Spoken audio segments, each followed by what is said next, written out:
My dear brothers and sisters, we honor Our Lady under different titles as a Lady of Hope, of Rosary, of Miracles, and so on. But the greatest title we can give to Our Lady is Mary, the Mother of God.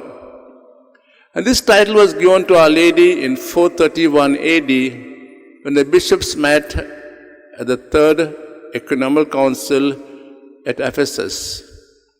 But there was no feast like celebrated in honor of Mother of God till this feast was instituted in the Catholic Church in 1970 by Pope Paul VI in his letter Marialis Cultus, where he says, "The feast is meant to commemorate the part played by Mary in the mystery of salvation.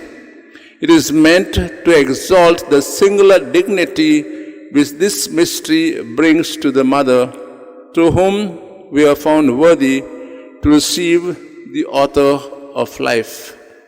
But his title, Mary, Mother of God, has its roots in the Bible. At the Annunciation, the angel told Mary that her own kinswoman Elizabeth has no old age also conceived a son, and now she is in the 6th month. The moment she hears this news, she immediately rushes to visit Elizabeth. And Elizabeth sees her cousin coming. She exclaimed, glorifying God in these words. She says, "Why should the mother of my God come to me?" The word used here is Theotokos, which means God-bearing. When translated, it is Mother of God. The readings today speak about blessings. Blessings which come to us because Mary cooperated in God's plan of saving us. The first reading from the book of Numbers is a priestly blessing which is threefold. A blessing where God will bestow on Israel and all of us blessings of material gifts and protection. The second blessing is the blessing of hope. We all have hope, and God will be merciful to Israel and to us. And the third blessing is the blessing of fullness of life. And therefore, all these blessings can be summed up in one word, peace, which means shalom, which means wholeness, well-being. These blessings are also included in the second reading where Paul tells Galatians, "You are all blessed." Blessed because God sent His only Son in the world who came to redeem us and to reconcile us all to Himself. And therefore, we are His sons and daughters, and therefore we can call God Abba, Father. And the same concept of blessing we also see in the gospel passage, where God blesses the shepherds by telling them, today, tonight, in a manger is born Christ the King. And when they hear the good news, they all go rushing to see the baby Jesus and tell Mary and Joseph all that they have seen and heard. And Mary ponders and ponders what was told to them by the shepherds. As I said, this blessing come to us by the role Mary played in the salvation of mankind. But when we look back in history, who was this Mary?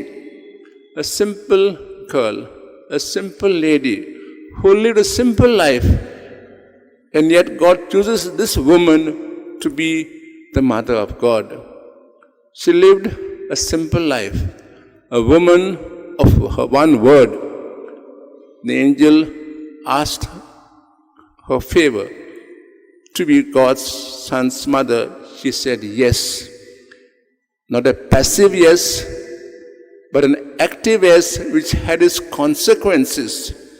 She knew not at that moment what that yes would mean. It would mean suffering, pain, seeing her own son being rejected, tortured, and dying on the cross and buried in the tomb. But she said yes because she knew that the same son who was buried will rise again.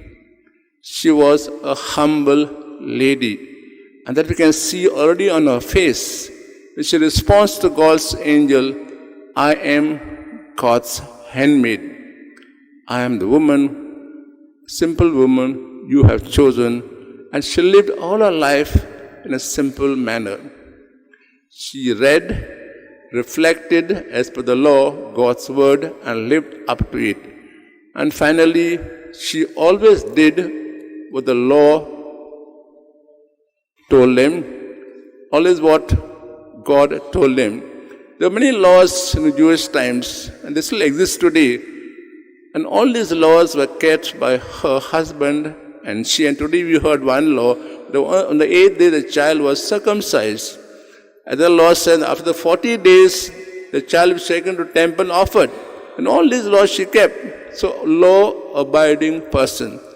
So on this day, as we celebrate New Year, we ask a lady to intercede for us, to say yes to God's call, to read, reflect on the Word of God, and once reflected, we'll live the message God gives us to us. I wish you all a Happy New Year. May all of us walk the path Mary walked, a path of love, of faith, simplicity, and humility.